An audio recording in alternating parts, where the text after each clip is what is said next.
Hey, bienvenue dans ce tout nouveau numéro de Pourquoi Buffy c'est génial, un numéro complètement hors série. Un numéro important. Mais un numéro comme d'habitude avec mes acolytes Clément et Riley. Comment ça va les gars ? Eh ben ça va bien, bonjour, bonsoir. Salut à tous et bonne année. Et bonne année. Et la santé. Je suis bien évidemment Sartman, le spécialiste sartois de Buffy contre les vampires.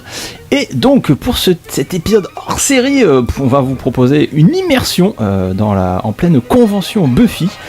Donc c'était le 3 novembre dernier, 3 novembre 2018. On a pu assister au fan meet Slay the Vampire Again, organisé par CloudCon. CloudCon, énorme bisou à CloudCon qui nous a permis d'être en immersion totale pendant cette journée folle. Donc vous allez voir une convention qui a accueilli des comédiens de la série ainsi que le costumier de la saison 7. Vous allez voir, on a rencontré plein de fans, on a discuté avec plein de gens formidables. On a une énorme guest. On a fait une interview d'un acteur, l'un des plus connus de la série. Mais ne tease pas tout, ne dévoile pas tous nos secrets. C'est parti. Et qu'est-ce qu'on dit à nos auditeurs ? On dit amusez-vous. Voilà. Bonne écoute. On dit bonne écoute. Attention, c'est parti. Alors bonjour Riley. Salut. Comment ça va ? Ça va bien. On est là pour le fan meet. Fan meet Buffy.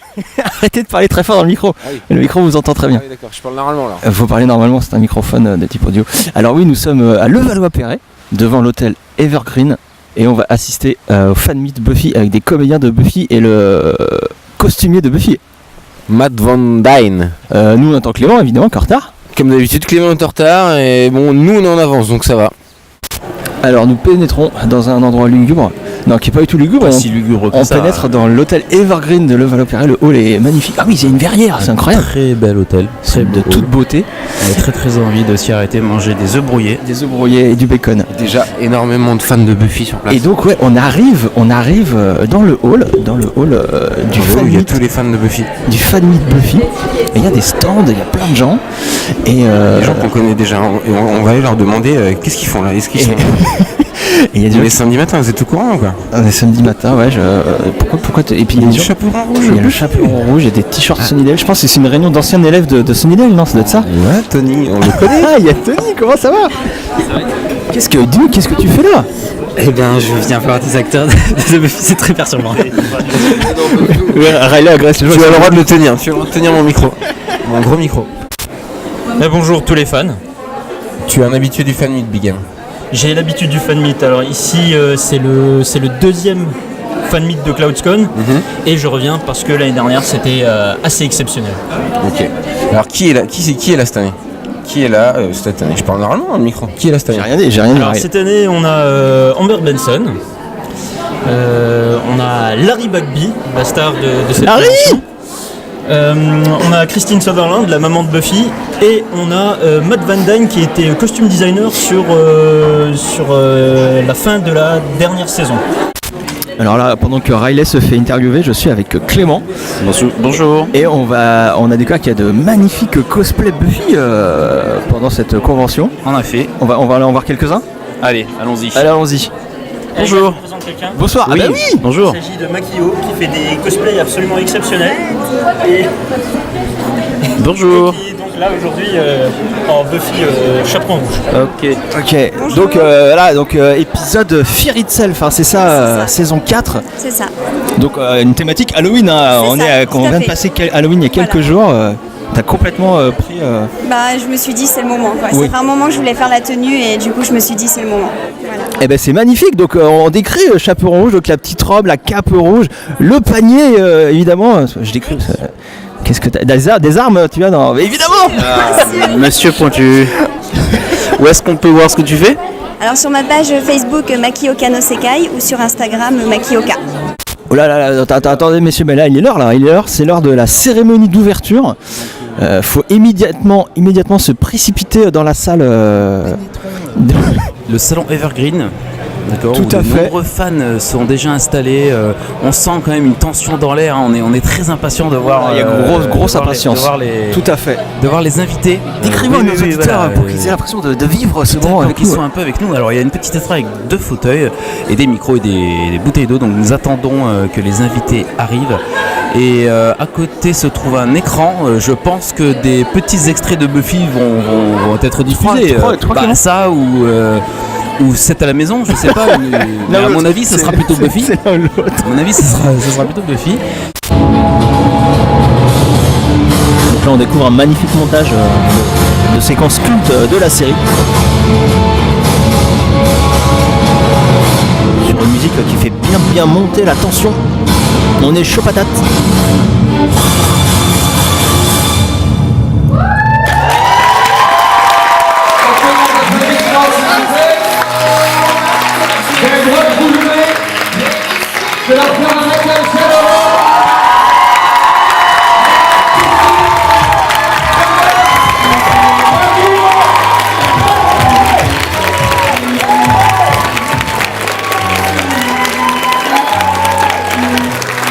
Donc là, les acteurs de la série pénètrent dans la salle.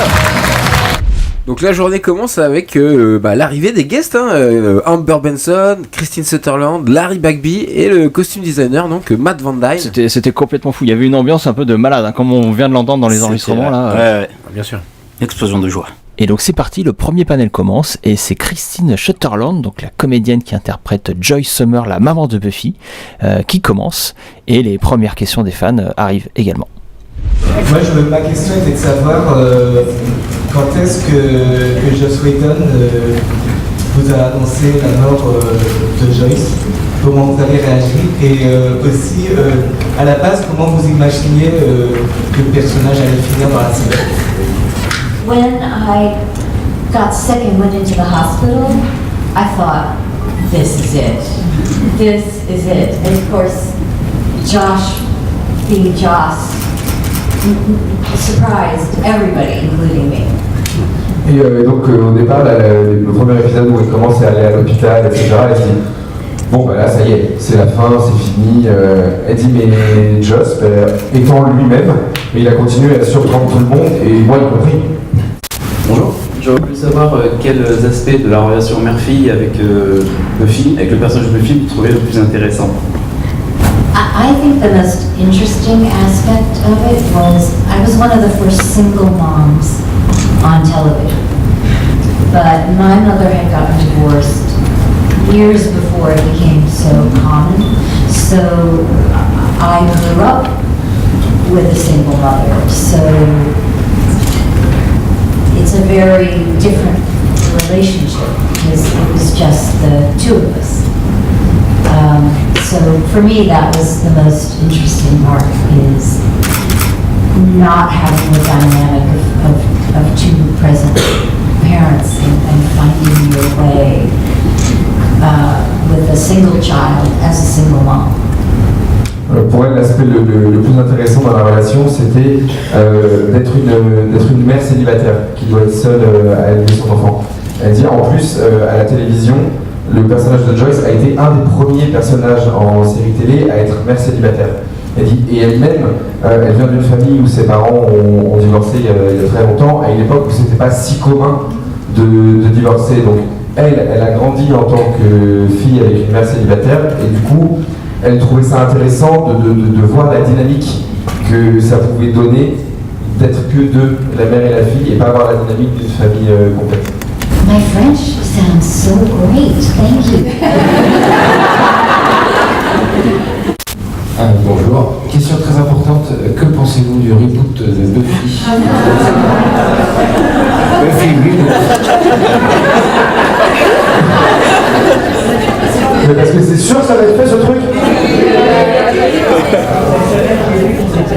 What do you think about the fact that they're doing Buffy's reboot?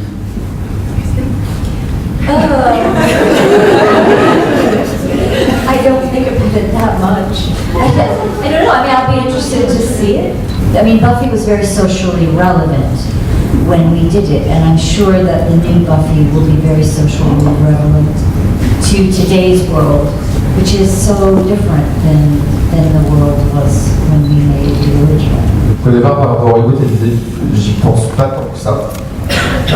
Après, peut-être que ça m'intéresserait de le regarder. Elle dit je pense que s'il le refait aujourd'hui, il le refera de manière à ce que c'est toujours le même impact social et sociologique, mais avec les problématiques actuelles. Il y a quand même 20 ans entre les deux, les problématiques sont plus les mêmes il y a 20 ans qu'aujourd'hui. That was the last question. For your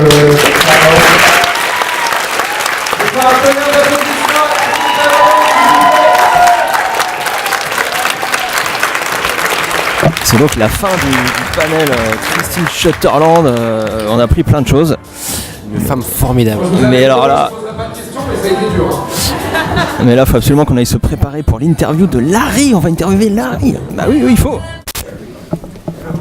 How are you? What's your name? Clément. Clément? Clément. Clément. And Riley. Riley? Likes the character. Riley. Riley, okay. Yeah, I'm Sartman. Sartman. Sartman. I come from Sartre. And he's a superhero guy. Oh, man. I'm the Superman of the Sartre. Donc, on se moque pas. Ça, Larry Bagby. On se moque pas. J'ai effectivement dit à Larry que j'étais le Superman de la Sarthe. Il y a aucun problème. Tout simplement. En toute simplicité. Donc oui, comme vous venez de l'entendre, on venait de pénétrer dans la salle des interviews, des interviews où on a pu rencontrer Larry, passer un quart d'heure, presque 20 minutes même.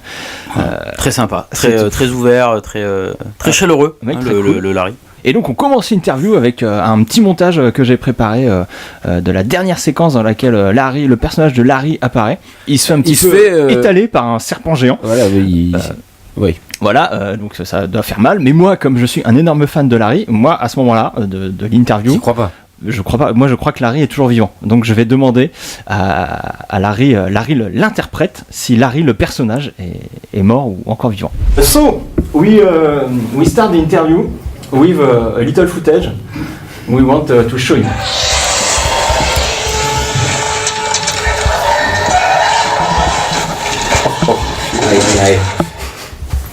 So, my first question. Ouch. Larry is not dead. Larry's dead. No. So there's still question? Do people think I'm still alive? You want to know? I'm thinking he's alive. Larry is very strong. He's a very strong guy. He just fall down. He just knocked out. Well, that was the last episode I did, so I think I was dead. But it was written in the script. Yeah. Aïe. So yeah. Donc hélas, j'ai l'impression que Larry est vraiment mort. C'est ce qu'il nous dit. C'est ce qu'il nous dit. Faut-il faire certainement. Et surtout, il nous confirme que c'est écrit dans le scénario que Larry est mort. Alors déjà, il est étonné que des gens se posent la question parce qu'il pensait que c'était assez clair. Moi, je suis peut-être un peu débile. Hélas, oui, Larry. Et surtout, il nous dit c'est le dernier épisode que j'ai fait. Donc il est mort. Et là, donc question de Clément qui demande c'est comment de bosser avec Joss. He was just so easy. He was so easygoing and so smart, and you know, just really cool with it. Even I think it was the beginning of episode or season 3. We had this whole setup where it was a one shot for like 5 minutes going through the whole school, right? And it was like hard because if you missed your line or your cue, they had to start over again, and that's film they're burning. It costs money, right? But we got done and it was great, you know. It was like he was like directing a play almost, and he just was behind watching making sure. But what a great opening scene! So he's just always so creative. There's always doing something different. The musical episode so unique. He wrote all that music and everything. It was like, what can't he do? You know, he's a mastermind. And he's great with his fans and he's great with the actors. He's very passionate. You know, and fun. A lot of fun. Une traduction de cette réponse, Riley? La mise en scène était intelligente et cool. Je crois que c'est au début de la saison 3 où il y a un plan séquence de 5 minutes dans toute l'école. Bon là, Sartman, tu lui dis oui, toi t'as la bave aux lèvres, hein, t'es à fond dans son histoire. Et il continue, c'était dur parce que si tu oublies ta réplique, il faut tout recommencer. Et c'est de la pellicule, ça coûte cher. C'était immense, Joss dirigeait une vraie pièce de théâtre, il voyait tout. Quel grand début d'épisode, c'est très créatif. Et puis il y a tellement de choses dans cette série. Évidemment, là Larry nous parle de l'épisode musical qui est unique selon lui. Et il dit même carrément que Joss est un génie. Carrément, tout simplement. Il leur rajoute qu'il est génial avec les fans et les acteurs. Bref, que c'est un type très, très passionnant et drôle. Voilà. Donc on pense que Larry a envie de rejouer avec Joss visiblement. Il cherche du taf. Et ensuite tu lui as posé une question sur la musique, je crois, Riley. Tout à fait. Je lui ai parlé du film, Walk the Line, parce qu'il joue dans ce film réalisé par James Mangold. Un film sur un chanteur. Sur Johnny Cash, tout à fait. Tu lui dis que tu as beaucoup aimé ce film, hein, ça l'étonne même. Évidemment. Et il est même étonné, hein, Clément, il est étonné qu'en France on connaisse Johnny Cash. Bah oui, il était assez surpris. Donc toi t'en fais un peu des caisses, hein, Riley, tu lui dis qu'on est des gros fans parce que... Bah oui, je dis qu'on a un poster dans la chambre, hein, bien sûr.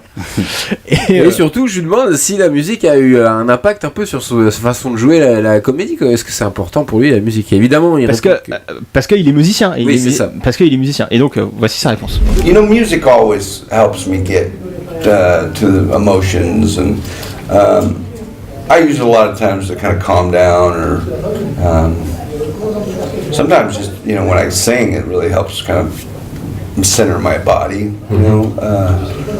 And yeah, music's always been a huge part of, like, when I watch movies. I love soundtrack too, so like, you know, it can really get you pumped up if you need to kind of get to a scene. Maybe you use some of that music. I mean, you're not able to really have that music playing while you're acting, but it certainly makes a movie and everything better, you know. Et donc là, il nous disait que la musique l'aidait tout de suite à se mettre dans une certaine émotion, hein, pour jouer.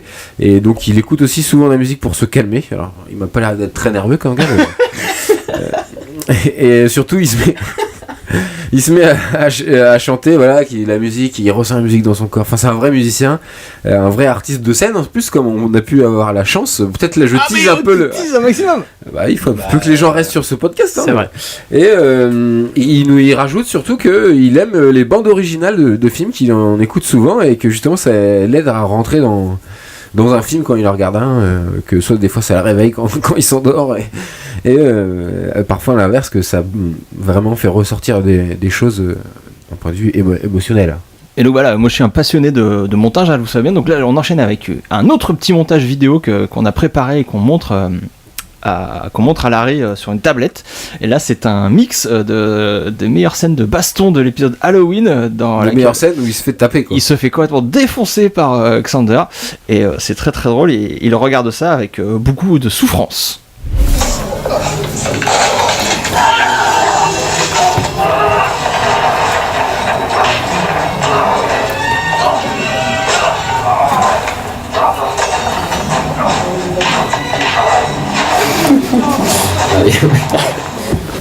It's very brutal. I remember shooting that.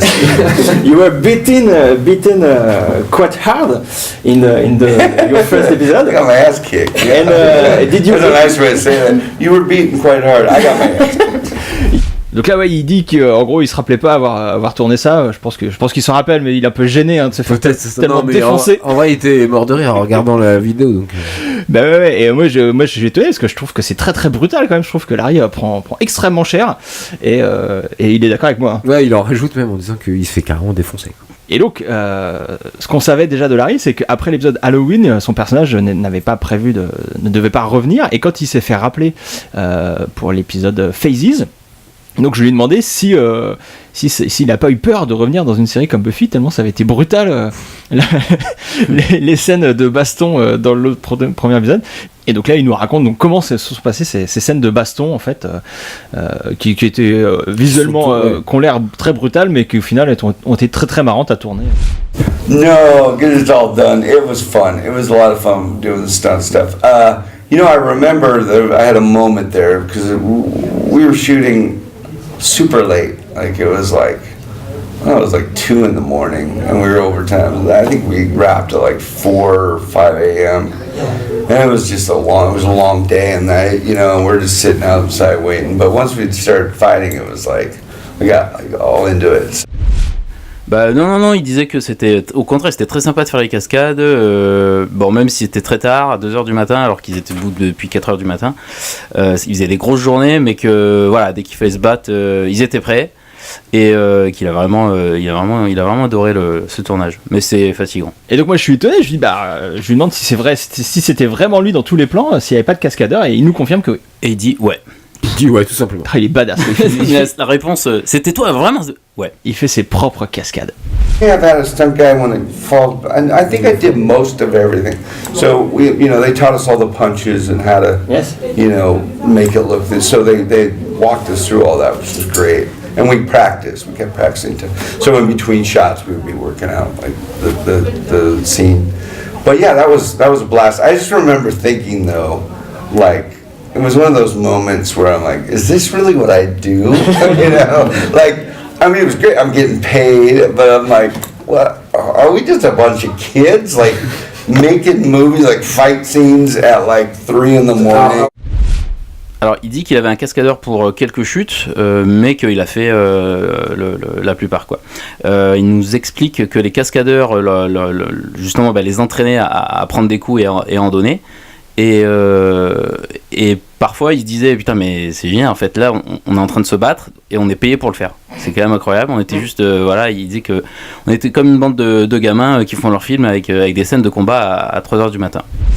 But anyway, it was a blast. Everything was, looking back on it, there were nights and days where you're like, it was such a long, what kind of job is this? You just sit around a long time. But then when you're filming and you had those moments as an actor, connecting, and then to watch it later and it turned out really cool, with the music and the whole, you see the whole picture after it's done, you're like, that's cool. Enfin, en gros, bref, c'était génial, voilà. Il nous raconte qu'il tournait jour et nuit et que c'était un boulot où tu attends beaucoup, mais quand tu tournes, il y a du jeu, des connexions avec les autres acteurs, avec les techniciens, tout ça. Là-dessus, tu rajoutes la musique derrière, tu vois le résultat et t'es content. Et donc là, c'était la fin de l'interview et toi, Riley, t'as pas pu t'empêcher de lui dire que je l'aimais, hein. de faire ta petite déclaration à Larry qu'on écoute tout de suite. I was 15 when I see you on the TV. It's an honor to be with you. Oh, thank you. Appreciate that. I appreciate it. I'm glad you guys are here. Thank you for. Qu'est-ce que tu lui as dit, Riley? Non, mais je me dis juste que quand j'avais 15 ans et que je regardais Buffy à la télé et que je voyais Larry, que c'était là, j'étais en face de lui en vrai et que c'était un honneur. T'étais ému un petit peu? J'étais un petit peu ému. Un peu moins que quand j'ai vu Charisma, mais pas mal quand même. Et donc là, après l'interview, on s'est dépêché de retourner vers la salle des panels où il y avait la présentation de Matt Van Dien, ses questions-réponses. Et alors, donc on est arrivé en cours de route, mais on a quand même pu enregistrer une bonne partie de son intervention, et il disait notamment des choses super intéressantes donc sur l'épisode 15 de la saison 7 de Buffy, donc sur cette saison sur laquelle il était chef costumier, je le rappelle. Et donc il parlait de cet épisode Get It Done, et il donne plein de renseignements super intéressants sur la manière dont étaient faits les costumes et surtout les contraintes que toute l'équipe costume avait sur cette série et sur cet épisode en particulier. En fait, si vous vous rappelez aussi après de cet épisode, Sarah Michelle Gellar, elle change un coup, elle a sa grande jupe noire avec les bottes, la veste en jean, ouais c'est la veste en jean, et un haut blanc. Et un coup vous la voyez avec un truc normal et un coup avec un col roulé, puisqu'il tournait dans le désert. Il faut savoir qu'en Californie, même si on est en Californie en plein désert, la nuit il caille vraiment. Et donc soit il commençait les scènes très très tôt le matin, soit comme il disait, quand on est sur Buffy, on finissait très souvent très tard la nuit, puisqu'il y a toutes les scènes de cimetière, etc. Il dit, et Sarah au départ, elle voulait absolument porter un pantalon, en disant non, on va tourner la nuit, je veux un pantalon pour pas avoir froid. Et la production lui a dit non, tu seras en jupe, on fera une jupe. Donc ils lui ont fait une jupe avec plein de couches différentes, plein de couches les unes par-dessus les autres, pour que ça lui tienne un peu plus chaud, avec une partie relevée, parce qu'il fallait quand même qu'on voit les belles bottes qui avaient été faites. Et là, elle leur avait dit, alors par contre, je vous préviens, dans le désert, je suis avec un col roulé. On n'a rien à faire de quoi que ce soit, mais ce sera un col roulé. Parce qu'après, dans la scène de la cave, de la grotte, ils ont dit non, il faut que ce soit une jupe, parce qu'il va y avoir énormément de vent, il va y avoir des effets, etc. Donc il faut que ça vole. Et donc elle a fini quand même par être en jupe, mais en ayant son col roulé. He's good. Very good. So anyway, so these things happen on a set. So when you're a costume designer, with Buffy, there were stunt doubles, always Sarah. And there were always 2 stunt doubles. So every outfit, basically, if there was a fight or any kind of activity like that, you would have to come up with multiple outfits for it. 3 for Sarah, 3 for the one stunt double, and then 3 for the other stunt double. And, and they can be in different ages of distress because, she's fighting, she gets dirty, she gets blood, she gets, so you would have to have it in sequence because, when you're filming, you might go back and pick up at the beginning of the scene when she's clean, even though later, she gets dirty. So if you have to cut and go back again and redo it, you'd always have to have an outfit ready for her. Donc il dit quand vous travaillez sur une série comme Buffy, ce qui est compliqué, c'est le nombre d'habits que vous devez avoir. Il dit parce que par exemple pour Buffy, elle avait ses 2 cascadeuses à chaque fois avec elle. Donc il faut 3 tenues pour Buffy, 3 tenues pour cascadeuse numéro 1 et 3 tenues pour cascadeuse numéro 2. Donc déjà, il faut imaginer en termes de costumes ce que ça prend. Il dit, et là où il fallait toujours être prêt pour avoir les œufs, puisque vous commencez une scène, genre elle est nickel, c'est une scène de combat qui se finit dans la boue, il y a du sang, ou il y a machin, et là on vous dit, on coupe, on reprend.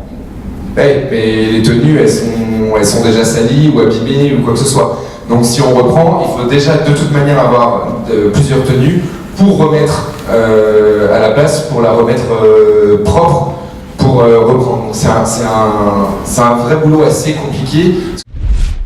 Ah oui, c'est vraiment très cool tous ces détails qu'on apprend sur les costumes. On a l'impression d'avoir un making-of audio de la série. Hein. Toi, Clément, je te sens passionné. Toi qui t'intéresses énormément aux costumes pendant qu'on fait les commentaires audio de la série, ça doit être génial. Carrément, oui, non, mais le gars est passionné, quoi, ça se sent.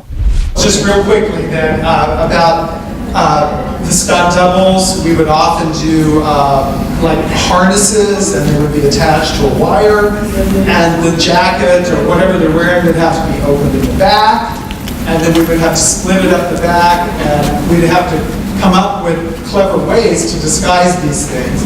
And Sarah, another thought I had was Sarah always wanted to wear a heel. Well, when a stunt double is working and doing a fight, to wear like a spike heel, makes it kind of wobbly. So we used to change out the heels on the stunt doubles. I'd have to take them to a cobbler or a shoe cobbler and have them repair the heels in a way that the stunt doubles could perform. Yes. Il dit alors une autre particularité aussi, c'est que sur Buffy, le nombre de fois où en fait les cascadeuses, cascadeurs en fait, sont tenus avec des harnais, avec des filets, etc. Il dit du coup, dans la création des costumes, il faut toujours penser à les ouvrir, donc c'est très souvent ouvert dans le dos, sur les côtés, etc. pour qu'on puisse laisser passer les harnais, et il faut toujours arriver à trouver des moyens de faire en sorte que ça ne se voit pas, et que quand ils sont normaux, on ne puisse pas percevoir qu'en fait il y a clairement des espaces partout pour laisser passer les harnais. Et l'autre difficulté aussi, c'était au niveau des chaussures, parce que Sarah voulait toujours être en talons, et parce que je crois, elle est microscopique, je crois, donc du coup elle voulait toujours être en talons, sauf que là où c'est compliqué, c'est pour les cascadeuses. Parce que les cascadeuses, à un moment, commençaient à faire des scènes de combat quand on a 12 cm de talons aiguilles. On est moins à l'aise, je pense que les filles vous pouvez en témoigner. Hein. Il dit, du coup, il fallait toujours qu'on ait des systèmes, soit des fois pour changer les talons, ou en tout cas pour réparer quand un talon se cassait, etc. Mais donc toujours avoir les trucs pour, ok, là on met les talons aiguilles, là sur cette scène-là, donc c'est un combat. Donc il faut remettre des talons normaux, etc. Et donc ensuite le panel avec donc Matt Van Dien, je le rappelle, le costumier de la saison 7 de Buffy, c'est terminé. Et après on est allé à leur rencontre des fans en fait. Exactement, on a traîné dans les couloirs de la convention pour demander leurs impressions aux fans qu'on croisait. Avec nos gros micros. Et nos gros micros. Et le premier d'entre eux, le premier fan qu'on a rencontré, c'est celui qu'on vient d'entendre, c'est Dan. Dan qui était donc le MC. Le maître de cérémonie de ce fan meet. Et donc on lui a demandé ses impressions. Alors bonjour, nous sommes avec Dan. Tu es l'animateur de la journée. Est-ce que tu pourrais nous dire un mot sur l'événement ? Bonjour déjà. Écoute, pour l'instant ça se passe super bien. Plaisir de rencontrer les acteurs de la série Buffy. Et puis, moi, ce que j'aime beaucoup, en tout cas, c'est la douceur pour l'instant qui dégage. Et vu le nombre de conventions déjà faites, ça fait plaisir de voir des gens qui sont aussi bienveillants et qui ont, ça se voit dans les yeux, dans le sourire et dans ce qu'ils partagent. Donc c'est T'es pas la première personne qui nous le dit, donc ça doit être vrai.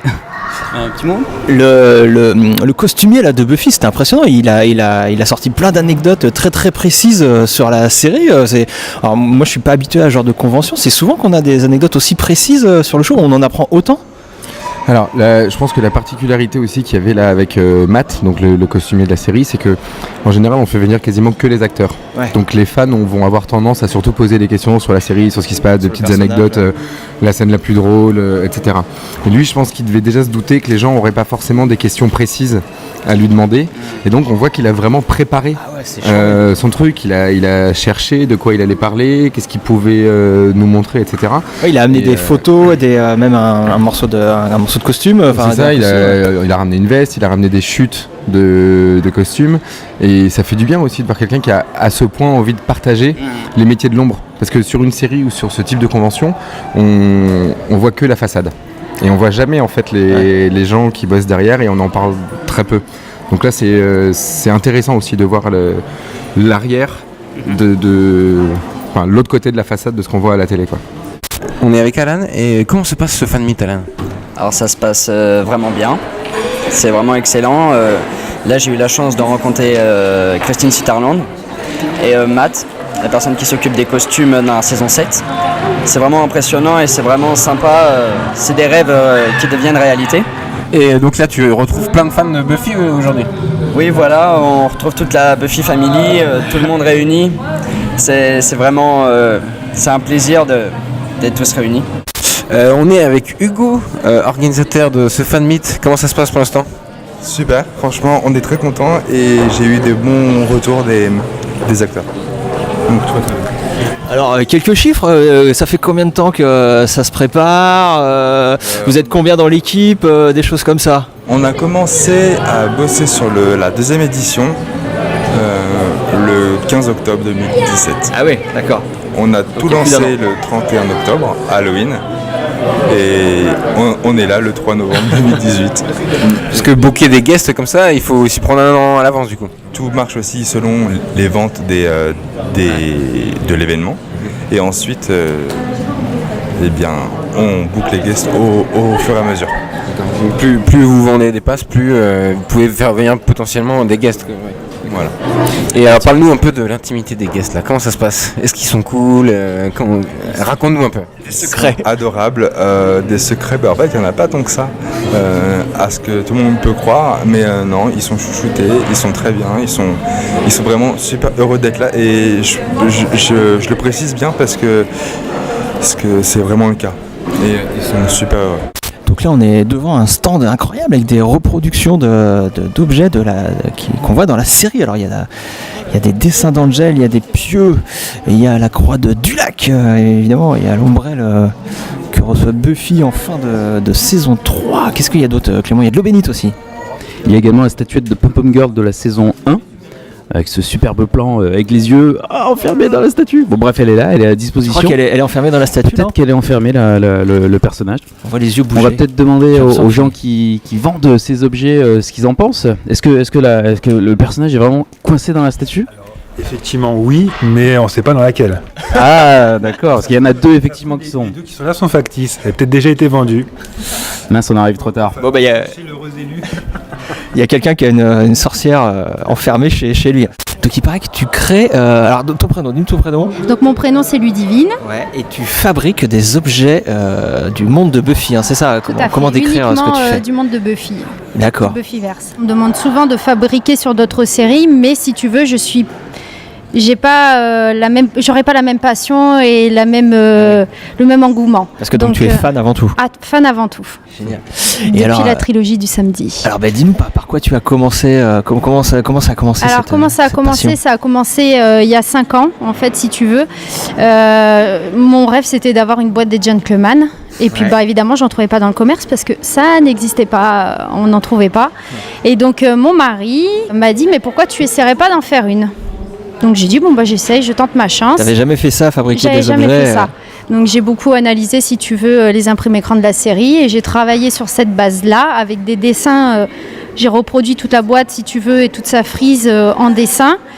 Pour pouvoir après la créer, donc je me suis lancée. Et en fait, si tu veux, au départ, tous les props que je crée, je les crée que pour moi. Et du coup, les fans, quand ils ont vu ma boîte des Gentleman, du coup, tout le monde en voulait une et ça a commencé comme ça en fait. Oui, parce que tu as mis une photo sur internet et j'imagine que tout le monde s'est dit. Alors, c'était ça, et c'était surtout que la première fois qu'on m'a demandé, j'ai dit je sais pas et tout. Et la personne m'avait dit mais t'es égoïste, il faut que tu partages ton art avec les autres. Internet est toujours très sympathique, hein, tout à fait. Donc du coup, j'ai dit alors je te prends au mot. Moi, ça me revient à temps de faire une boîte en termes de produits et d'heures. Donc et c'est comme ça que ça a commencé. Alors donc on a décrit un petit peu tout à l'heure ce qu'il y avait sur ton stand, mais est-ce que tu peux nous parler des différents objets que les fans de Buffy pourraient acheter sur ton site, par exemple? Il y a quoi? Alors, si tu veux, là, tu as une bonne partie du panel de props que j'ai pu créer. Ce que tu n'as pas, c'est tu n'as pas l'épée d'Angel échelle 1.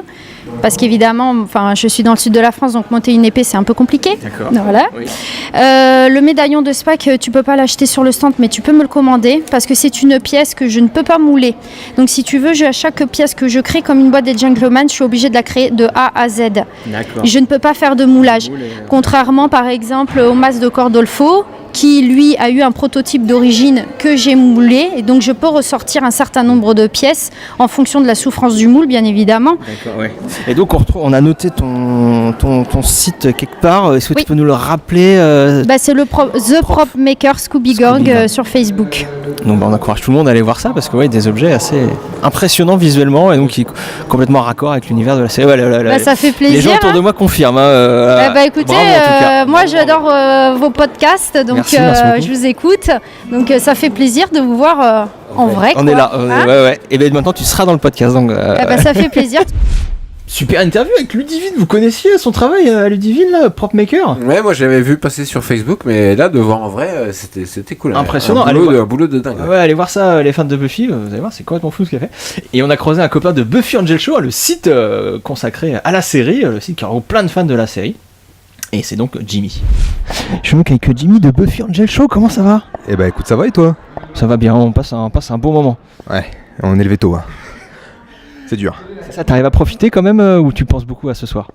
Je pense beaucoup à ce soir là, parce qu'à 15h il faut qu'on décolle. On pourra pas voir tous les panels malheureusement. Amber Benson on la verra pas.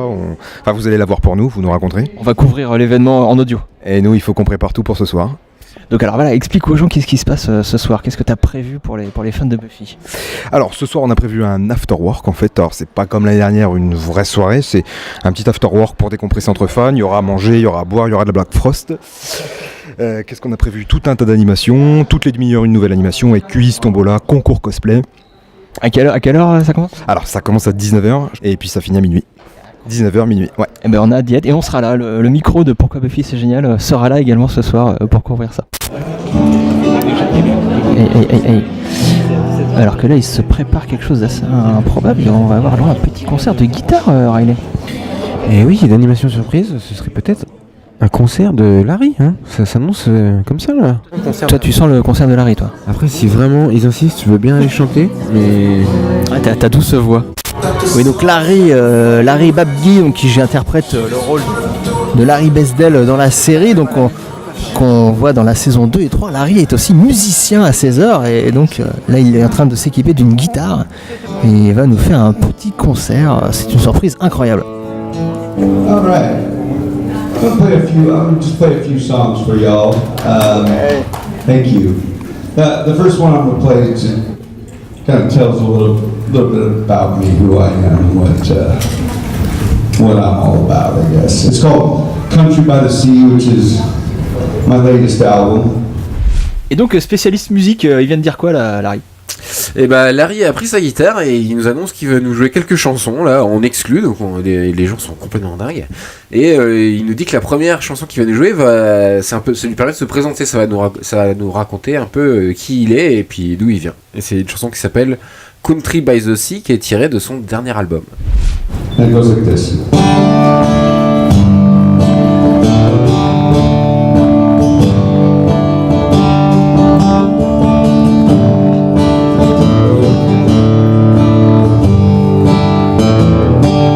For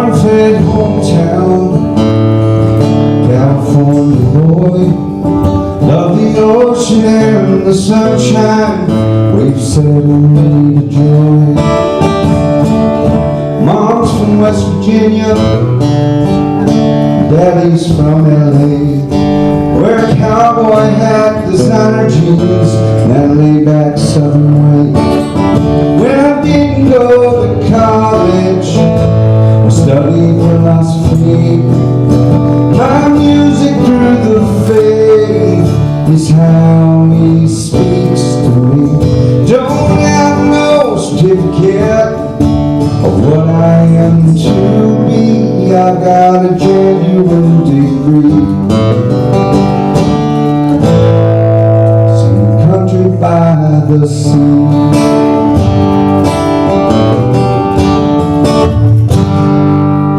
When I set my sails away from stormy seas, a singer and songwriter found what I want to be. But on my way down the path I've always known, winds they turn from north to south, red carpets to dirt roads. When I didn't go to college or study philosophy, my music through the faith is how he speaks to me. Don't have no certificate of what I am to be. Got a genuine degree. Country by the seas for passion, seas for charity, well, seas for the sin, the core of unity. Well, love is what connects us from heaven to earth, and sea is for the man who died for you and me.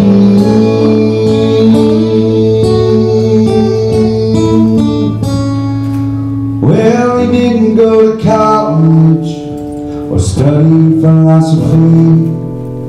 The music through faith is how he speaks to me. Don't have no certificate of what I am to be. I've got a genuine degree. Middle C is my philosophy. I recorded this here record for you and we, sing country by the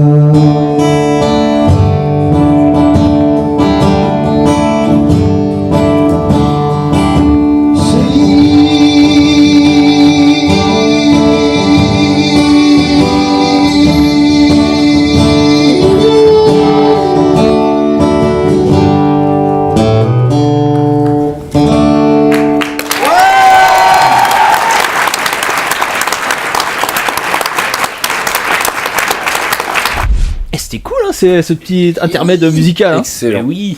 Mais voilà, on n'est pas venu là non plus pour se tourner les pouces. On est au Fan Meet pour travailler et donc c'est reparti pour une session d'interview. Interview. Alors interview. Bon alors comment ça se passe cette convention aujourd'hui, messieurs dames? Bah vachement bien. Il y a plein de surprises. C'est pas juste on accueille les acteurs, on leur pose des questions, les questions sur le bateau, on va faire les photo shooting, on revient, c'est la même chose. Okay. Là il y a des gens qui chantent. Okay. Avec Joyce c'était vraiment super intéressant, les questions qui ont été posées, c'était vraiment chouette. Donc je suis content, un fan ravi. Ouais c'est vraiment bien. Très bien. Et toi? Je dirais surtout des belles découvertes. Des personnages qui ne sont pas principaux et à chaque fois c'est des belles surprises comme l'année dernière en fait. C'est des gens hyper accessibles, on découvre d'autres choses, notamment la musique, l'album, etc. Et on fait vraiment participer tout le monde et l'intimité, etc. L'intimité est là. Comment ça se passe le Fan Meet? Le Fan Meet se passe très bien, j'adore cette formule-là, c'est bien organisé, on rencontre des fans. J'en revois même que je vois au fur et à mesure des conventions. Et pour en avoir fait plusieurs avant, je peux dire que c'est la deuxième année où je viens à la Fan Meet. Et franchement, je crois que je vais rester sur ce format-là. Je le conseille d'ailleurs, hein, à vos auditeurs, je le conseille. Oui. Bah ouais, je crois qu'ils auront bien ressenti que c'est cool. Et voilà. Et je suis un vieux fan. Ah, t'es un vieux fan. Qu'est-ce que t'entends par vieux fan? Dans les deux sens. D'abord parce que je suis fan depuis le début en fait. Ouais. Je collectionne et tout. J'ai une assez grande collection chez moi. Et puis par l'âge aussi, par l'âge. Bon, on voit les images. Il n'y a pas d'image, mais tu es le doyen de cette convention. Je suis le doyen, j'ai 61 ans, dans quelques mois j'ai mes 62 ans. Cool, ça fait plaisir justement parce que Buffy ça réunit toutes les générations. C'est ce que je voulais dire par là, c'est qu'effectivement ça réunit tous les âges en fait. Il n'y a pas de limite, on discute aussi bien entre jeunes et moins jeunes et voilà, et même entre des gens qui ne sont pas spécialement fans, parce que moi ma femme m'accompagne. Elle n'est pas fan spécialement, elle vient que pour m'accompagner et je me rends compte que d'autres personnes sont dans le même cas. D'autres fans, leurs conjoints les accompagnent simplement pour les accompagner. Ils partagent la passion. Voilà. Ça veut dire quoi? Ça veut dire que la série, 20 ans après, continue de réunir, à la fois dans les couples et à la fois dans les fans. C'était chouette cette rencontre avec le doyen des fans de Buffy, non? Bah oui, comme quoi, Buffy ça touche tout le monde. C'est très sympa. On le savait déjà en fait, mais oui. Hyper cool comme rencontre. Et donc ensuite on est très rapidement retourné à la salle principale parce que c'était l'heure du panel de l'après-midi qui allait réunir Amber Benson, donc l'interprète de Tara, et Larry Bagby, l'interprète de Larry dans la série. Et vous allez voir, le panel commence par une surprise à laquelle on s'attendait pas du tout, une surprise de type musical. Qui va vous plaire, je pense. Ça donne des frissons.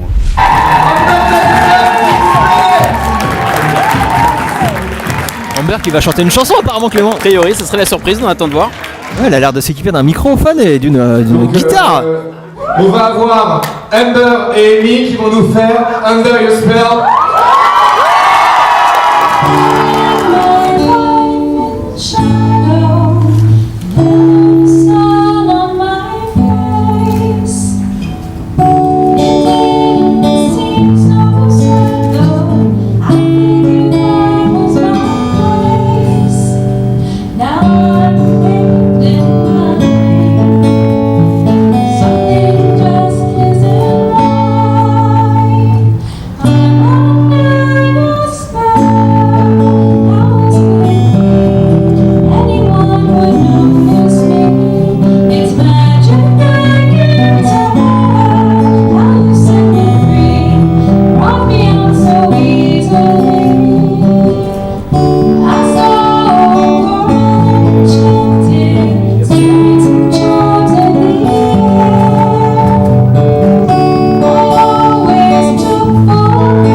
Ouais. Alors, je suis. I am. Bonjour. Je m'appelle Amber.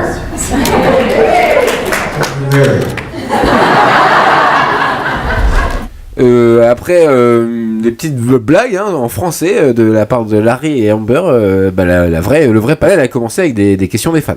Et la toute première question s'adresse aux deux en même temps, à Amber et à Larry. Un jeune homme leur demande ce que ça faisait de jouer un personnage gay dans une série des années 90. You know, I think we opened a door to characters being portrayed as real people and not just their sexuality or sexual preference. I know that the Tara Willow relationship was the first like long-term relationship on network television in the States, and I think it, like I said, it was a beginning for other people to step forward and create those kind of relationships in television and film, and you know, I was just really honored to get to walk in her shoes and play her. She was such a multi-layered character, and her sexuality wasn't the thing that defined her. It was just part of who she was, and the fact that she found a partner who just happened to be of the same sex, like that was almost incidental to the relationship if they just were two people who found love. And I think it normalized that to a country that is kind of puritanical. In the States, we tend to be frightened of things we don't understand or that are different than us. And Tara and Willow, people could look at them and go, oh, well, I see what that is. That's totally normal. They're in love with they're in love with each other. They're raising Dawn. They're just two people, and it sort of normalized that. And I think that's really important, the normalization of it, because there's no difference. Nobody, who you choose to be with doesn't define who you are. It's just a part of who you are. Have fun with that. Elle dit en fait, c'était, ça n'a jamais été finalement défini de cette manière-là. Elle dit, on est arrivé et en fait, la partie gay dans l'histoire, c'était pas du tout une caractéristique. On n'était pas là pour montrer, tiens, on va mettre des gays. Et surtout, ça a été la plus longue histoire, la première fois qu'on a une histoire gay sur du long terme à la télévision américaine. Ça n'était jamais arrivé avant, ça a été les premiers à le faire. Et elle dit, je pense que ça a aidé aussi pas mal de monde à se rendre compte que, en fait, être gay, ta sexualité ne te définit pas. C'est pas ça qui définit qui tu es.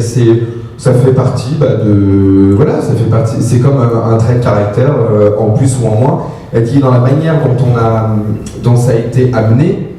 Voilà, en fait, elles ont fini par se rencontrer l'une l'autre, elles ont une relation ensemble, et ça a toujours semblé naturel, et ça s'est toujours fait naturel. On s'est retrouvé à élever Dawn à un moment, et voilà, et c'est important de le montrer comme ça. Et Tara a tellement de couches, quand j'ai de couches, de traits de caractère différents. Celui-là, c'est juste un parmi tant d'autres, mais ça ne définit absolument pas qui elle est.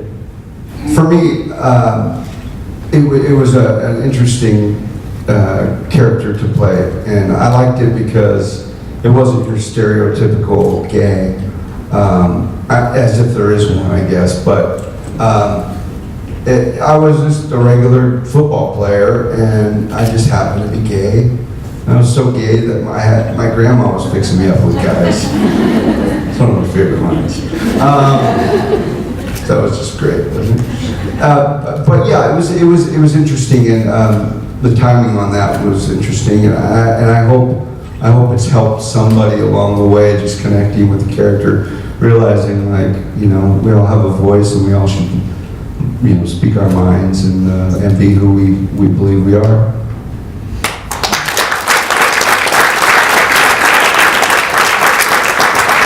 Pour moi, c'était intéressant de jouer un personnage gay, parce qu'en plus, on n'était pas dans les stéréotypes de personnages gays. Il dit, si toutefois il y a un stéréotype, il dit, mais voilà, j'étais juste le mec joueur de football, et il se trouve que je suis gay. Et voilà, il dit, et du coup, j'espère, et d'ailleurs sa phrase préférée, dans son sens, c'est quand il dit, maintenant c'est ma grand-mère qui me présente des mecs, et ça c'était ma truc préférée.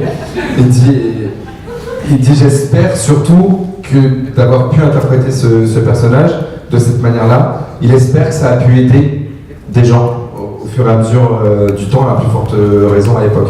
De montrer que juste on peut être soi et que chaque voix compte. Votre voix, elle compte autant que celle d'un autre. J'ai une question pour Albert. Je voulais savoir comment tu as vécu en fait le fait de savoir que ton personnage allait mourir. Parce que nous, c'était un gros drame. Dead, right? So Joss told me the last day, I think we were shooting Restless, the season 5 finale. He invited me to his trailer. He and his assistant Diego were hanging out, waiting for me. Joss was very excited. He said, "Guess what? Something exciting is going to happen to you. You're gonna die." And I was like, "Oh, that's great. Awesome. Love when that happens." But it was supposed to happen in the very beginning of season 6, and I think Joss felt so attached to Tara that he kept pushing it further into the season. I think he was waiting for the musical to be done, and then he could, you know. So I was always like, can't she just lose an arm? You know, be one arm Tara, Nick lost an eye, that's really not fair. She doesn't have to morir. No die. No mort.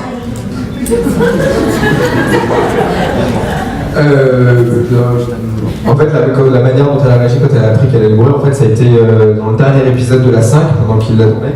Il y a Joss qui l'a appelé en lui disant viens dans ma loge, etc. Il était avec son assistant Diego. Ils attendaient Amber, et quand elle est arrivée, elle fait, tu sais quoi, il va t'arriver un truc hyper excitant dans la saison 6, il va t'arriver un truc de ouf, on va te tuer. Ça va. C'est cool.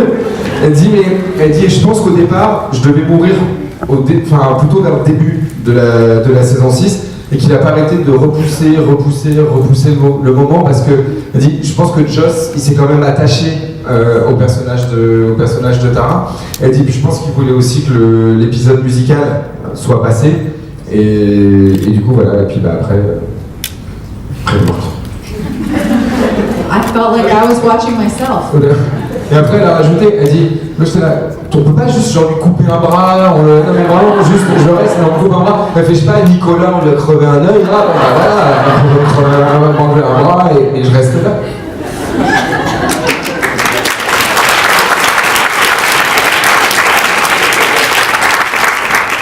Donc je vous demande s'il vous plaît de faire un tonnerre d'applaudissements pour Amber Benson, s'il vous plaît.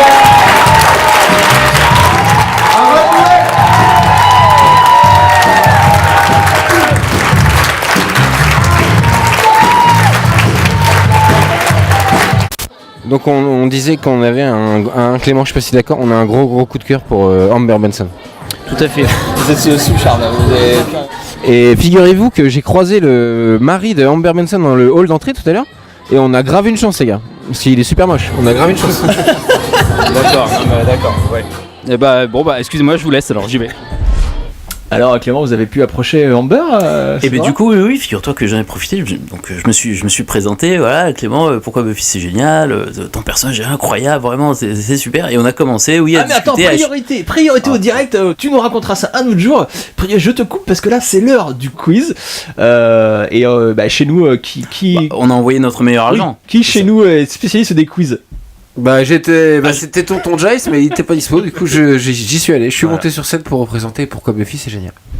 Clément, dites-nous ce qui se passe, on comprend. Je ne sais pas ce qui se passe. On arrive à voir lequel des premiers. Aidez nos auditeurs à comprendre ce qui se passe. Ah, d'accord, ok. Donc en fait, Riley va participer à un quiz.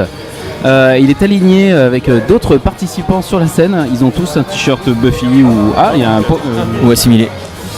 Le bon, le bateau, le droit, mais non, c'est Buffy, Spike et Angel. Bon bref, donc ils ont tous un t-shirt Buffy, c'est mignon, tous et toutes, et ils se préparent. On dirait Usual Suspect, tu sais, le plan où ils patientent. Ils sont tous. Voilà, donc le quiz va commencer. On est sur des génériques de séries télé. Facile. Il y en a, je savais même pas qu'elles existaient, si tu veux. Allez, c'est parti.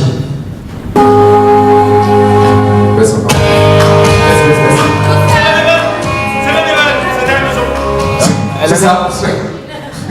C'est une convention cette année. Si il y a Jessica Biel, on a arrêté.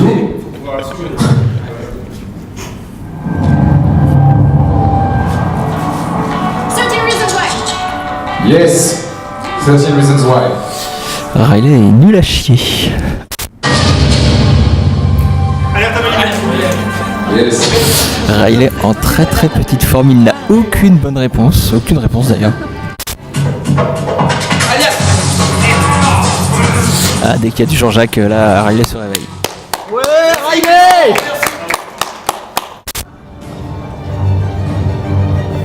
Ça c'est Arrow, mais personne ne sait, personne ne regarde Arrow dans cette salle. C'est Arrow. C'est Arrow. Arrow. Je la compte pas. Alors il y a eu de la triche, Clément a mimé un arc, quelqu'un qui tire à l'arc et ça c'est pas bien. Ils sont 4 sur scène. Il ne doit en rester qu'un ou une. Ça sera plutôt une, je pense. Parce que Riley est mauvais. Il y en a d'autres qui veulent jouer? Parce que ces candidats-là sont trop mauvais apparemment. Donc il faut d'autres candidats. Faut les changer?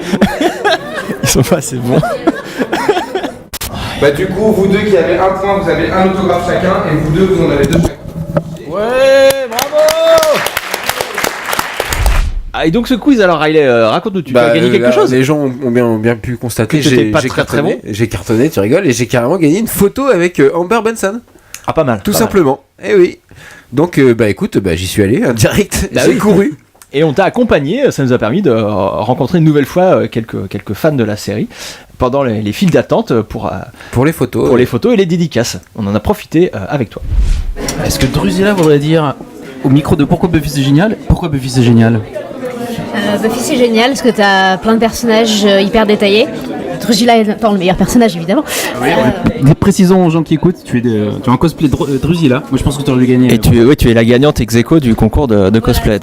Donc bravo à tout le monde. Bravo à tout le monde.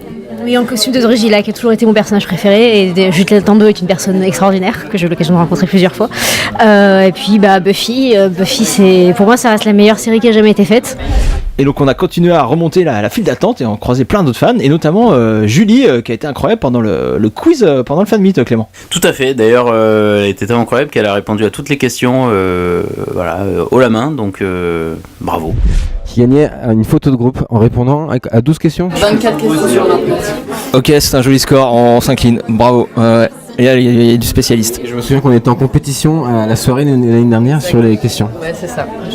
Oui, t'étais déjà très forte, donc c'est pas nouveau, d'accord. Ouais, c'est vrai, on se rappelle. Bon, j'avoue que j'organise beaucoup de quiz en fait sur mon groupe Génération Sunnydale, donc du coup forcément mais je pose que des questions dont je connais les réponses. Donc un groupe sur Facebook, c'est ça? Génération Sunnydale. Ouais. Et si on s'inscrit, on saura autant de choses que toi sur Buffy alors? Je sais pas si vous en saurez autant, mais après oui, on peut aller boire un coup après et je vous raconte plein de choses. Tu nous racontes plein de choses? Ouais. Avec plaisir. Avec plaisir. Watch des 144 épisodes. Ça marche. Ah bah alors, on vous laisse partir parce que la queue avance, les gens vont aller à la photo de groupe donc. Interview de Agathe donc, qui est co-organisatrice du fan meet. Comment ça se passe? Bonjour, ça se passe bien. J'ai l'impression que tout le monde est content. Nous, ça se passe super bien dans le staff, on est super contents et la journée se déroule vachement bien. Moi, je me suis occupée des meeting rooms qui vraiment ont été super, autant au niveau des acteurs qu'au niveau des participants et ça fait plaisir vraiment. On a rigolé, on n'a pas pleuré, mais ça s'est super bien passé et on est super contents. Il y a du monde dans ces meeting rooms? Ils sont combien avec l'invité en fait? Alors ça dépend, on a fait des meeting rooms où il y avait 4 personnes et où vraiment tout le monde pouvait poser des questions et c'était vraiment du coup vachement intimiste et d'autres où ils étaient 9 personnes, mais même à 9 personnes, à la fin il y a des acteurs qui ont demandé à faire des câlins et tout, mais c'est quand même, t'es très proche à 9, ouais. C'est quand même, ça, vraiment t'as la possibilité de pouvoir poser des questions. Au début c'est toujours un peu gênant. Tout le monde est là, un peu impressionné par la personne et tout. Et en fait, plus le temps, passer 5 minutes, tout le monde est vachement à l'aise. Et en fait, au début, on est alors une question, 2 questions. Et au final, en fait, on n'a même plus besoin de demander qui veut poser une question. C'est naturel et ça devient une discussion. Et on a l'impression d'être entre copains ou entre copines et c'est top, quoi. Clément, un point sur la situation, Clément. Les gens font encore la queue pour les autographes et on peut saluer le professionnalisme des gens qui sont des acteurs qui sont là, qui ont encore le sourire malgré l'heure tardive et ils sont encore accessibles. Je trouve ça très professionnel. Les autographes durent un petit moment quand même. Il y a moyen d'échanger pas mal avec le guest pendant ces autographes. Alors peut-être nous allons récolter. Excusez-moi. Récolter votre impression après cet entretien avec Christine. Comment c'était? Ça a duré très très longtemps. Vous avez bien échangé avec. Oui, j'ai beaucoup parlé. En fait, je suis prof d'anglais. Et avec mes élèves, on est en train de travailler sur une séquence autour de la famille. Et du coup, j'ai représenté la relation entre Buffy et sa mère, et aussi la manière dont elle meurt, et du coup le choc de Buffy qui est une héroïne et qui justement meurt. Enfin, quand elle découvre sa mère mourir, elle est complètement déboussolée. Puis je vais bientôt leur montrer ce chef-d'œuvre. Tu vas montrer des extraits de Buffy à tes élèves alors, c'est ça? Bien sûr. Mais ce sera pas le seul. Génial. Ah bah oui. Tu as complètement raison. J'essaie en fait de les intéresser, mais aussi de m'intéresser, parce que forcément tout ce que j'aime, si je le fais avec passion, ils vont le savoir. Et comme Buffy c'est ma série préférée, forcément, j'espère qu'ils vont aimer. Et je suis sûr qu'ils vont aimer. Et donc là, t'en as parlé à Joyce, à Christine Sutherland, tu lui as parlé de ça. J'en ai parlé à Qu'est-ce qu'elle en pense? Christine et aussi à Amber. D'accord. Elle était très contente. Elle a dit que j'avais un très bon anglais, que beaucoup de compliments, et que mes élèves avaient de la chance de m'avoir. Donc j'espère qu'elle a raison et qu'ils pensent pareil. Mais ouais, on pense à peu près pareil qu'elle. On est d'accord. Ouais. J'aurais préféré avoir un prof qui m'initie à Buffy. Non mais c'est vrai. T'as carrément raison. Fais ça. T'as raison. Bah bravo et merci beaucoup. Mais vous là, vous faites les malins, vous assurez la sécurité des acteurs, alors c'est ça? Oui, tout à fait. Ça se passe bien, les fans de Buffy sont pas trop virulents? Pas du tout. C'est une petite convention, les gens sont cool, les acteurs sont cool, donc ça se passe très très bien pour nous. Parce que l'animateur tout à l'heure nous a parlé de certaines conventions, notamment Vampire Diaries, où les fans sont en furie, suivent les acteurs dans les toilettes et tout. T'as déjà vu des choses comme ça? Ouais, on travaille aussi pour Vampire Diaries, pour Once Upon a Time. Riverdale aussi dernièrement, où ça se passe comme ça, effectivement. Il y a des fans qui sont des fois un petit peu turbulents et un petit peu foufou, ils les suivent un petit peu partout, même des fois en voiture, jusqu'aux hôtels, enfin voilà, ça peut arriver ce genre de choses. En même temps, c'est aussi pour ça qu'on est là, donc voilà, c'est à ça qu'on sert. Donc là aujourd'hui c'est plutôt tranquille. C'est ça, là c'est un peu familial quoi. C'est ça, et puis c'est bien parce que pour les fans du coup ils ont le temps de parler un peu avec les acteurs, ce qui des fois sur certaines conventions, des grosses conventions, c'est peut-être des fois un petit peu moins le cas. Parce que des fois ils ont un peu moins de temps, parce qu'il y a le programme derrière, parce qu'il y a pas mal de choses qui se mettent en route derrière, donc voilà, c'est pas toujours évident, mais là c'est plutôt cool. Alors hélas, on arrive tranquillement à la fin de cette convention. Le soleil commence à se coucher sur Levallois-Perret. Et c'est le moment de la cérémonie de clôture de cette convention. On est un peu triste que ce soit la fin. C'était fort en émotion jusqu'ici, donc. Une journée incroyable qui est passée super vite, quoi, et c'était déjà la fin. Et voilà, et chaque invité va remercier chacun à son tour. Il y aura un mot des organisateurs également. Et il y a une énorme surprise aussi. C'était une belle cérémonie. Il y a quelqu'un qui a voulu aussi vous laisser un message là maintenant, donc on va projeter ce message et voilà, donc j'espère que vous apprécierez ce message comme nous on l'apprécie.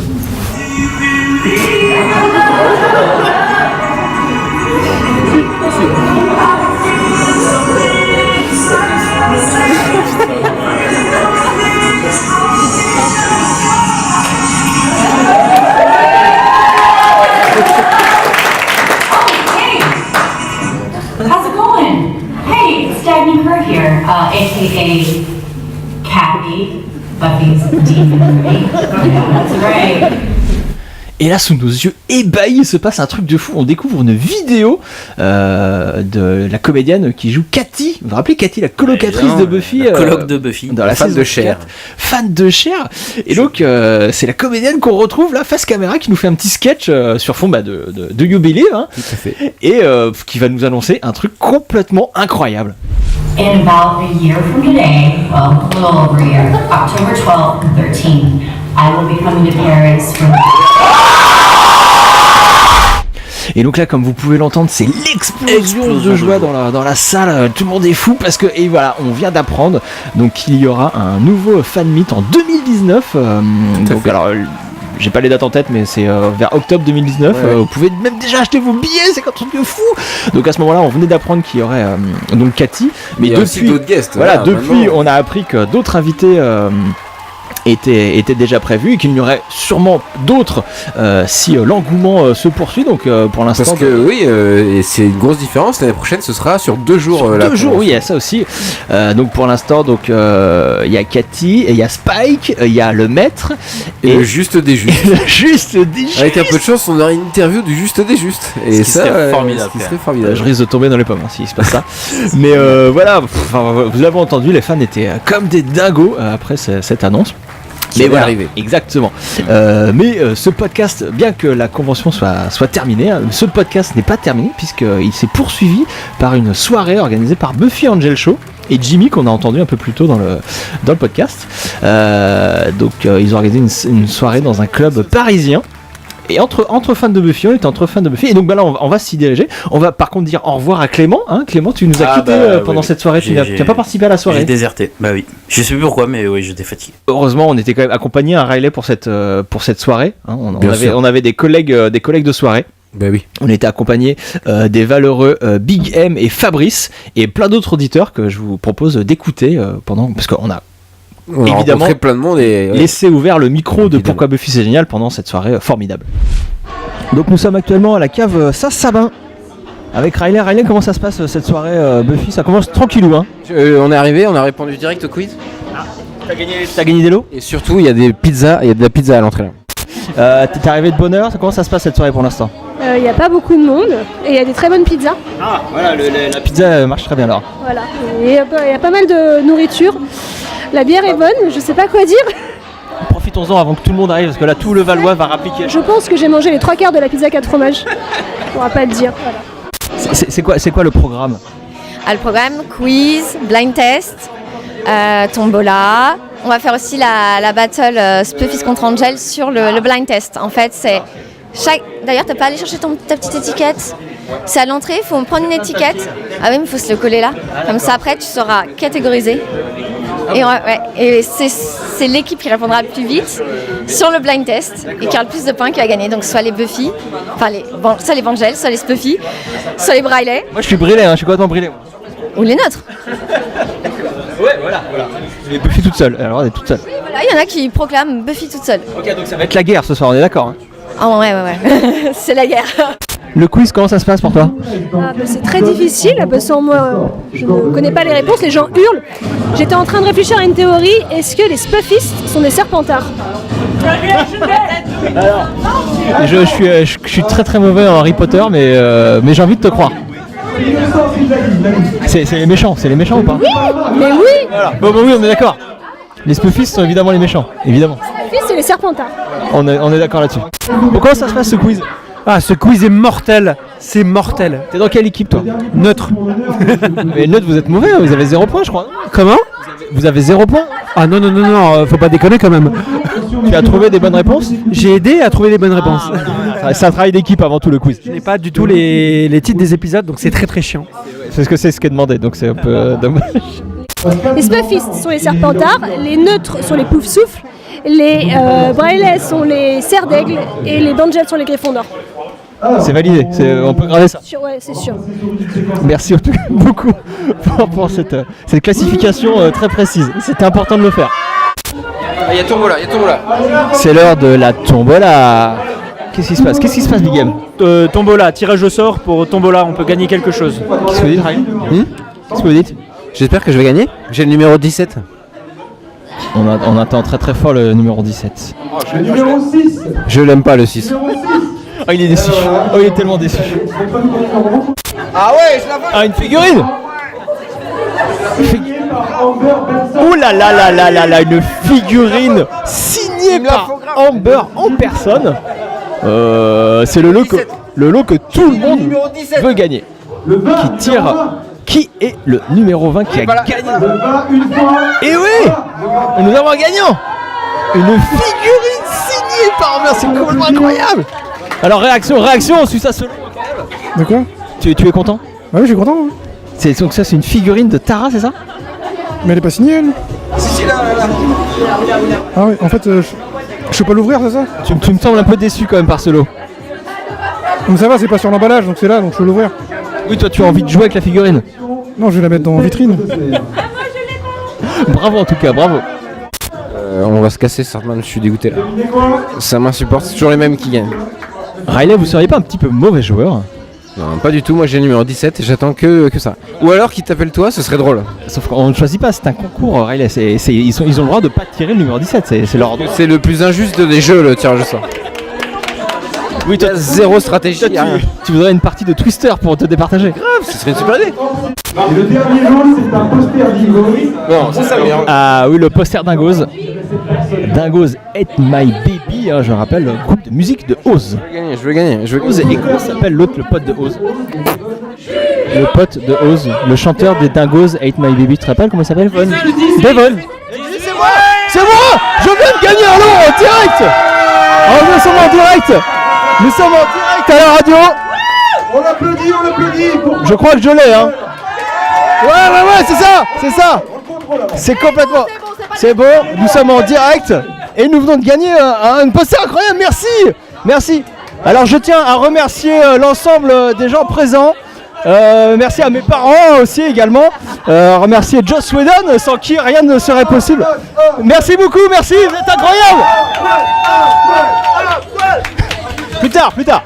Je suis très content, mais j'étais un peu aigri, mais que tu le gagnes, ça me fait énormément plaisir, je confesse. Je confesse. Remis de ce tirage au sort, Riley, je t'ai trouvé un petit peu aigri, hein. T'aimes pas trop les tirages au sort, toi? Maintenant que je vois l'affiche dans ton salon, là, encadrée devant nous, je me dis que non, c'est bien que ce soit toi qui l'aies gagné finalement. Et on va enchaîner avec la fin de la soirée, que je vous propose d'écouter. Et là, Fabrice s'est lancé dans un débat incroyable. Il défend Tara que tout le monde déteste apparemment, hein. Tu vois par exemple quand Faith est dans le corps de Buffy, là tout de suite elle ressent quelque chose. Et là je suis d'accord, elle a tout de suite compris qu'il y avait quelque chose qui n'allait pas. Non, c'est pas sa sorcellerie là. Donc je pense que Tara a vraiment ce feeling très important pour ressentir les gens. Voilà, je pense que c'est important. C'est magique, t'as été convaincu là par l'argumentaire de Fabrice. Mais j'avais déjà un avis assez mitigé, mais je pense que si on déteste Tara, de base, moi j'ai détesté Tara pendant toute la première... De base tu détestes que quelqu'un... C'est juste... Oui, mais c'était très fort. Et je l'assume. Mais c'est parce que je supportais pas les gens qui étaient plutôt passifs. Je voyais pas de qualité là-dedans. Okay. Maintenant, j'en vois davantage. Parce qu'elle est beaucoup plus perceptive. Il y a des choses qu'elle a vues que personne n'a vues. Donc le karaoké vient de commencer. Attention, on va saigner des oreilles. Est-ce qu'on veut vraiment entendre ça? Riley, est-ce que vous allez chanter? Witches, give me wishes. Woman power. Les gens qui hurlent dans mon micro, j'adore ça. Sartman, je t'ai jamais entendu au karaoké, j'aimerais bien t'y voir. Tu le sais, tes oreilles vont saigner si je me mets à chanter. Alors on va aller par là, on va essayer de trouver des bons chanteurs. C'est par là, ça chante pas terrible. Non mais ils sont là les bons chanteurs, Ils sont où Ils sont où Non, ils sont pas là. Je vais aller un peu par là.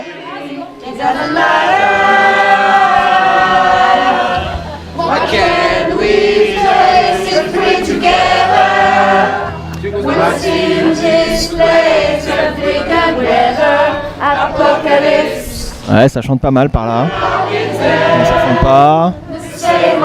Ah là, ça chante un petit peu. Should we care? What can't we do if we get in it? C'est bon ça.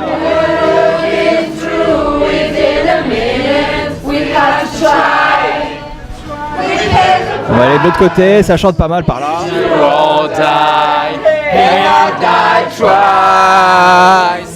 Ça sent la fin de soirée, Riley. Effectivement, c'est la fin de soirée. On est au cave de Saint-Symbain et on n'a pas beaucoup bu. Hein. On était très sages. Alors, on a par contre le meilleur moment de cette soirée, c'est quand tu as gagné l'affiche du groupe de Oz. Oui, c'était il y a 30 secondes là. Les gens viennent de l'entendre. Ah oui, d'accord, bah, très bien. Bon. Magie du montage. Une excellente journée qu'on a passée entourée de fans de Buffy. On a rencontré donc Amber Benson, Christine Sutherland, Matt Van Dine et Larry Bagby. C'était incroyable.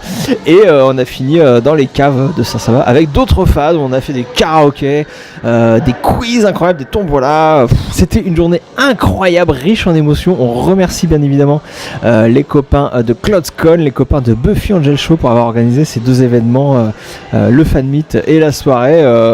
Super, une journée. Vivement l'année prochaine. vivement l'année prochaine. Effectivement, on fait des gros bisous à tout le monde. Et les fans de Buffy qui n'ont pas pu être là cette année, on vous encourage à venir l'année prochaine, rencontrer des guests incroyables et parler Buffy avec nous. Des gros bisous, hein, fin de podcast. Gros bisous, salut. Tchuss. Je crois qu'on rend l'antenne. Nous rendons l'antenne. À vous les studios, comme on dit. Bon Clément, pas trop triste finalement d'avoir loupé cette soirée. Mais en fait, en écoutant, je regrette d'être parti. C'est vrai que ça avait l'air quand même plutôt pas mal. L'année prochaine, tu feras la convention dans son intégralité. Ah bah oui. Même si t'as la gastro, tu viens voir. Même si j'ai la gastro, je peux pas louper ça 2 fois. On fait des gros bisous à nos auditeurs. Merci d'avoir écouté ce podcast. Merci beaucoup. Merci, hein. Hors série. On vous encourage à mettre des étoiles, nous envoyer des messages et tout ça. Des commentaires si ça vous a plu, ouais. Et on reviendra très prochainement avec nos épisodes classiques, les commentaires audio des épisodes. On vous aime très fort les fans de Buffy, vous êtes incroyables, ne changez rien et à très vite. Salut. Ciao.